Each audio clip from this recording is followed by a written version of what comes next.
the way, you'll have a tendency to want to look down at your feet. Okay? Your feet are not going to go anywhere. Just so you know. Okay, I'm going to count to 3. 1, 2, 3, I need you to freeze. Okay? Very important. Okay, so one of the things that I want you to notice, I'm going to point out a couple of things in nonverbal communication that's very important. And when reading nonverbals, you want to watch for more than one movement. Does that make sense? Because Cheryl gave me a wonderful, wonderful, powerful introduction. If I came up on the stage after that introduction and said, hey, SpeakerCon family, I'm so excited to be here. My arms are folded. And you're thinking, ooh, you know, no, look how she's acting. We ain't going to let her treat our Cheryl like that because my arms are folded. The perception to you is being closed off, right? Because I'm closing off a power zone. So you leave the room because you saw my arms folded, but you didn't see me do this. Ooh, and then next thing you know, my assistant brings me a scarf or a jacket. Oh my gosh, she was cold, but we judged her on the first movement. We know as people of color how often it is to feel to be judged, right? So what happens when you do it? Simply from a movement. So be aware behind the movements. One of the things that I want you to notice about the feet, just look at the feet of the women up here. Okay? Make note of this. In nonverbal communication, feet don't lie. Feet are often pointed in the direction that we want to go. And how you stand in doing your presentation is very critical in your commitment and your conviction. So another thing I want you to notice is to look at the hands. Look at the hands. Her hands to the side. Look at her hands in servant mode. Her hands are to the side. So I'm going to start with this sister right here. So if you're doing a presentation, ladies, and someone attacks your presentation, attacks your data, do not put your hands like this, okay? Because here's this. She's holding on. She's holding on, restricting, holding back, but it's also a security mechanism. So one of the things that I'm going to ask you first. Now, she just did something and nobody noticed, okay? What is your first name, sis? Remedy. Okay. Remedy, what is your area of expertise that you speak on? Wound healing. Wound healing, okay? So one of the things that I know and believe, you do have experience in that area. That you have been wounded and you're going through that transition yourself and you want to take some of the strategies and share it with other people to help them. One of the things that are taking place in this, the reason why I asked her to repeat it again, she did this because she is not all the way through it. See, there's still residue that's left on her.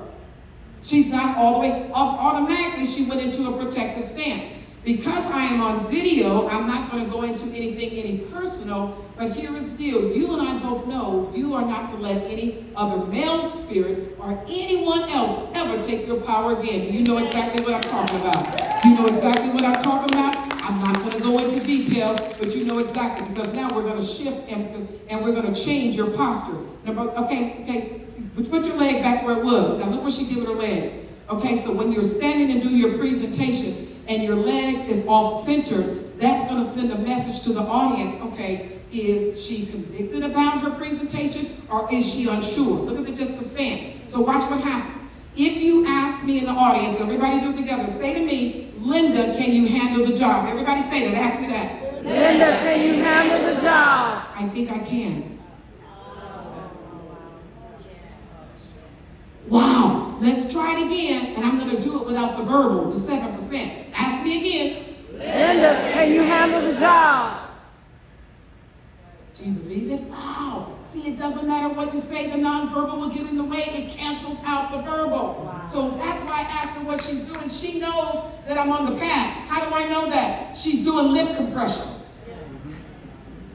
Everybody do this.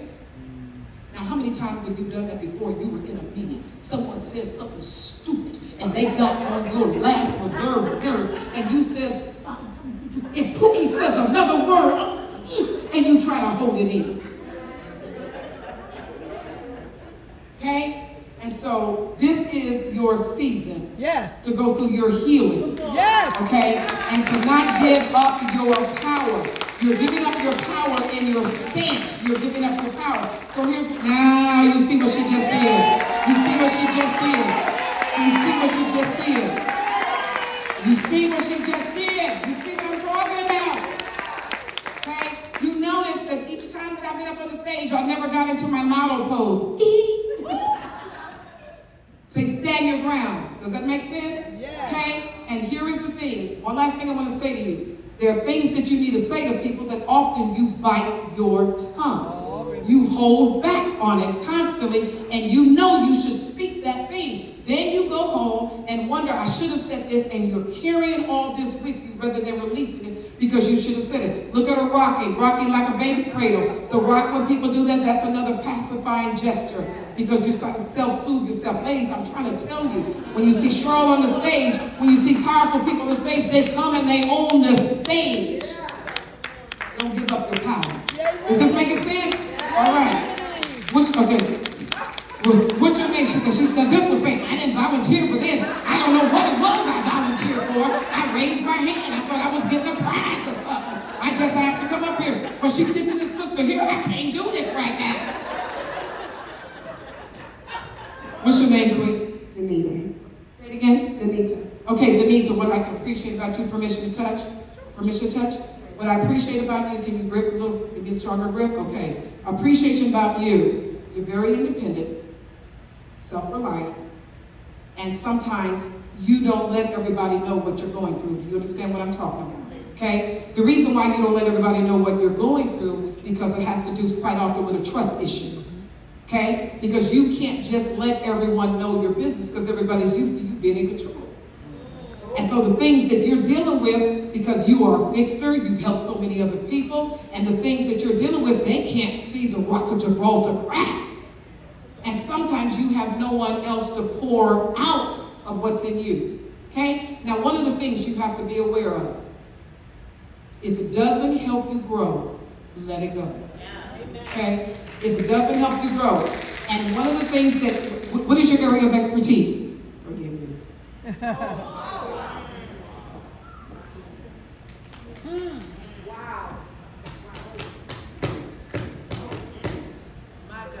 If it doesn't help you grow, let it go. Now, why did I ask her that?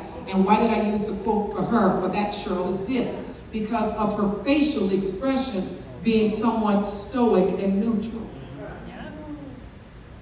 Okay? The facial expressions. So you may be concentrating on someone because they may not be getting validation back from you, affirmation, because you will be intently focusing on what they're saying, and you often discern what people are saying a lot. You understand what I mean? Oh, you do understand, right? Yes, ma'am. Okay, ladies, you can breathe because I know your feet, you're ready to run. You're ready to run. I got it. Okay, your name, sis? Ashlyn. Ashlyn, okay? Make sure you get it right. Ashlyn. Okay. So, Ashlyn, one of the things that I want to say for you, sis, you have no problems working a project. You have no problems running it. You have a tendency sometimes, and you do the same, so you have a tendency sometimes to multitask, put a lot of stuff on your plate, because you juggle a lot of things. One of the things that I want you to consider working on is a little patience. Do you know what I'm talking about, Ashlyn? Yes, ma'am.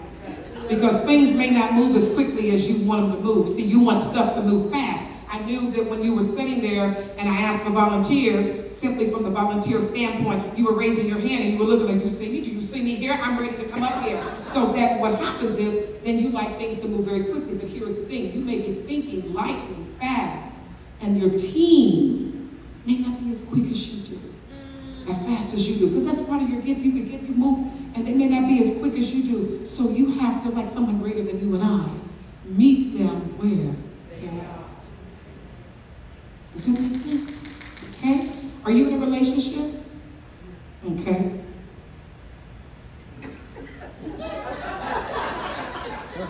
Do you want to be in one eventually? Okay. Let that partner be who they are. Okay? So, doesn't matter, I'm saying, if it's a man in your life, let that man be the man. You know exactly what I'm talking about. Yeah, you do. All right? All right? Just understand, okay? Now, what is your area of expertise? Financial literacy. So here's what I want you to do. Anytime you're talking about money and you're talking with the client, you need to be aware of doing the eyebrow flash. Okay, here's the eyebrow flash. Everybody's eyebrows go up like this. Okay? So if someone starts saying, yeah, you do it naturally. So what it does is, when you see the eyebrow flash, it's curiosity, it's intrigue, or it could be questioning, or it could be doubt, like, okay? So be aware of the timing of the eyebrow flash, okay? Do you have a question for me?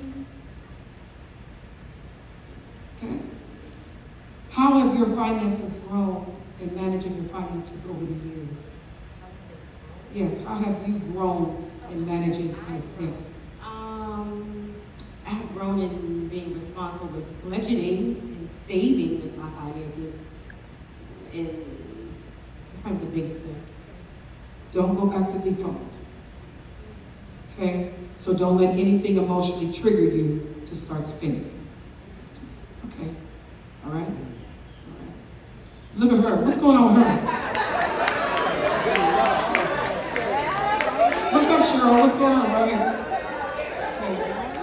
It's, you know, one of the things that I feel, and I got 2 minutes here, one of the things that I feel grateful to be able to do here is that no matter where I go around the world, doesn't matter what a person's faith or belief is quite often when they get up on stage, somehow they find the Lord and they say, oh Lord. it's just what I do. It's what I do. Okay. Your name's Crystal. Crystal. One of the things for you, sweetheart, this is your year. This is your year as we move into 2023, is to learn how to say no. Because you can't please everyone. Do you understand?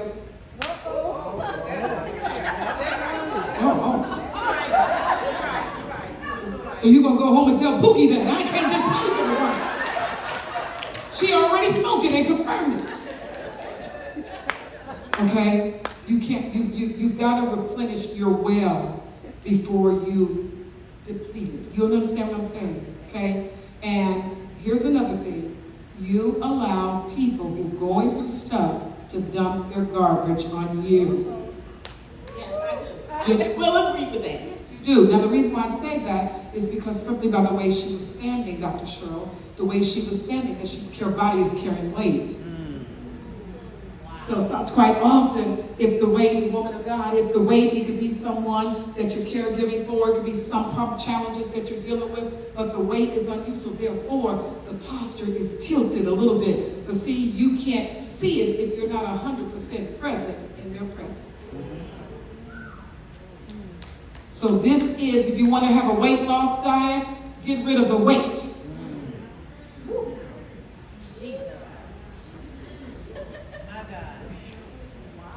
Okay, look at their little feet now. They're already to run. They're ready to run. Let's give them a big round of applause.